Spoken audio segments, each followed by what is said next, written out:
मी एक कविता लिहिली, एकोप्याने राहू.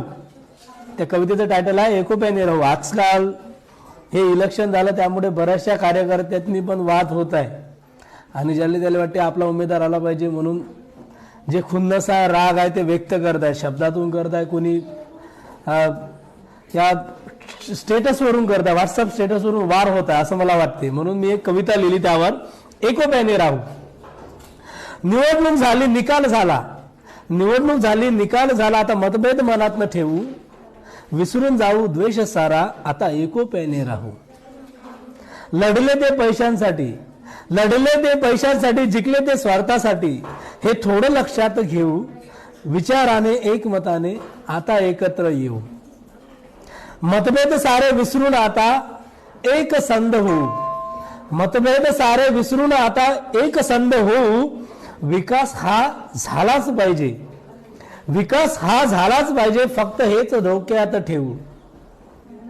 जनतेचे सुख, जनतेचे सुख हेच जर अंतिम ध्येय असते तर स्वातंत्र्यवीरासारखे ते लढत बसले असते. जो तो आता फक्त सत्तेचा लालची झाला, जो तो आता फक्त सत्तेचा लालची झाला, खुर्चीचे स्वप्न पाहून पैसा पाण्यासारखा केला. गरीबाची सेवा हजारो लोक करतात, आजही गरीबाची सेवा हजारो लोक करतात, या सत्तेच्या खुर्चीपासून ते दूर दूर पडतात. मी राजकारणात त्यांच्या समोर कवडीमोल समजत नाही, मी राजकारण्यांना त्यांच्या समोर कवडीमोल समजत नाही. राजकारण्यांच्या मनात सेवेचा भाव तिळमात्रही नाही. आज कोणी संत गाडगे बाबा, वंदनीय तुकडोजी महाराज सारखं होऊन पाहत नाही, त्यांच्या कार्याचा वारसा हाती घेत नाही. राजकारणातून सेवा करायची इच्छाच सोडत नाही. असा एकही गरीब नाही, असा एकही गरीब नाही जो आता आमदार झाला, असा एकही गरीब नाही जो आता आमदार झाला. निवडून यासाठी निवड त्याने पैशाचा मारा केला. देशभक्तीचा त्याच्या मनात कसाच नाही थारा, देशभक्तीचा त्याच्या मनात कसाच नाही थारा. असती थोडी देशभक्ती तर केला नसता एवढा पसारा.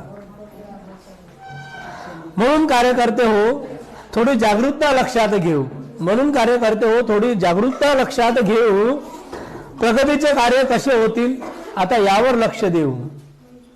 विसरून जाऊ सर्व वैर आता, विसरून जाऊ सर्व वैर आता, राजकारणी वटणीवर घेऊ. त्यांनी कामे केली नाही तर त्यांना सुखात राहू नाही देऊ, त्यांनी कामे केली नाही तर त्यांना सुखात राहू नाही देऊ. धन्यवाद.